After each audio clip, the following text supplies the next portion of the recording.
right on Princeton's campus. It used to be owned by the university, but was bought by the Bonners a few years ago. And I live about 20 minutes from the foundation, so it's kind of cool. I just live at home and work there in the summer, and that's where I've done my past 2 summers of service. So, as Kim said, there's a much bigger Bonner network. It's not just about our little Richmond community. And oftentimes, I think we all just think in terms of Richmond's version of Bonner. And working at the foundation really opened my eyes to a whole other series of versions of Bonner programs across the country. There are over 80 Bonner programs in the country, and we are actually one of the originals, and we are also the largest. So those are some kind of cool, distinct things about our program. The average Bonner program, scholar program, is anywhere between 40 and 60 Bonners. A Bonner leader program can range anywhere from 5 to about 70. And we're 100. So you can see we're above in both ways. And it's kind of a cool position to be in. So this is a great year for us to make an impact on the network. The University of Richmond has never, ever hosted any sort of congress, which is kind of ironic considering one of the originals. So this is a really good opportunity for us. But back to the foundation. The 2 pictures before, sorry. This is Mr. and Mrs. Bonner. I'll talk a little bit about their history in a few moments. And this is what the foundation looks like. It's this beautiful old Victorian home that's been renovated as offices. And we have lunch out here on the front porch. And it's a really nice place to work. So if you're ever through New Jersey, definitely stop by. You can stay at my house. It really broadens the Bonner picture, and I'd like to do that for you today. So let's start with the story. 2 men named Wayne and Bobby. You'll see why they're important in this but we'll start with their little history. We're in the 1980s at Harvard. These 2 guys were really involved in athletics and in their academics.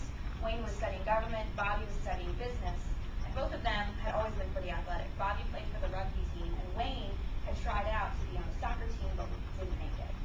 He was devastated, didn't expect it, kind of was in there on an athletic scholarship anyway, or hoping to be, and so he really had to refocus himself with his own learning disabilities and dyslexia, actually, back into government and his studies.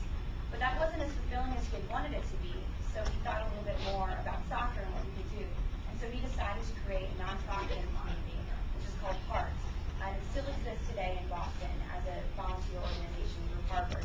And it stands for Harvard Action, I can't remember. But basically what he did is he started a soccer league for inner city students around Boston. And it went really well. He loved it so much. And he got all these other people in Harvard to get on board and to serve part-time at school, Bobby being one of them. And this is really important to the movement because you have to understand, we've all grown up with service as a part of our lives.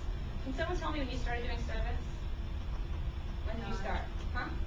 When you were 9 years old? So middle school? Anyone else? Sophomore year of high school? Okay. Anyone else? 4? Come on. Okay. Well, whatever. So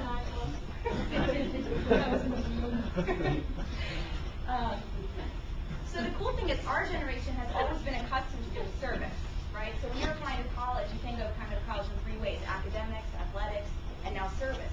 Where has my experience been? What are my assets? That wasn't always the case. The service movement is actually new to our generation. We're the generation that's grown with it.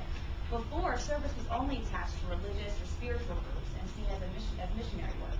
So this is one of the first initiatives of service in its own right, and service as a way of changing our communities and using the resources in our universities to create impact. And so what Wayne and Bobby did upon graduation is they created the Campus Outreach Opportunity League, which was their idea of creating a coalition of campuses nationwide that was involved in community engagement. So terms like civic engagement, service learning, none of this existed before. It was all involved in churches and spiritual groups. So this was a really novel idea. But they didn't have the money and they didn't know the people to make it happen. So literally what they did was walked from Boston to D.C. and met with students in colleges. They walked. They didn't know any administrators. They didn't know any key points of contacts on campuses. They just met up with students, slept on their floors, got rides to the next university, and tried to convince people that service could be the next way of changing our generation. And ironically enough, they ran into some people with some money. And so they were able to make this idea a lot more tangible.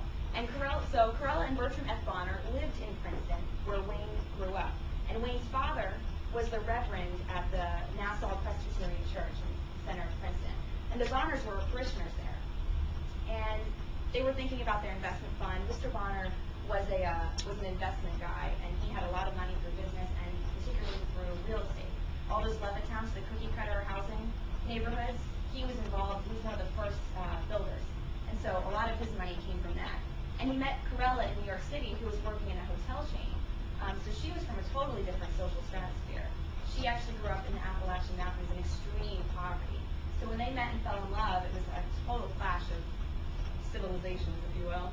And they fell in love and were parishioners and settled in Princeton. And so when they were thinking about their investments for the future and how they would like to use their money, they thought they would love to provide access to education. So I know for myself, I'm a low-income student, and college was never on my radar.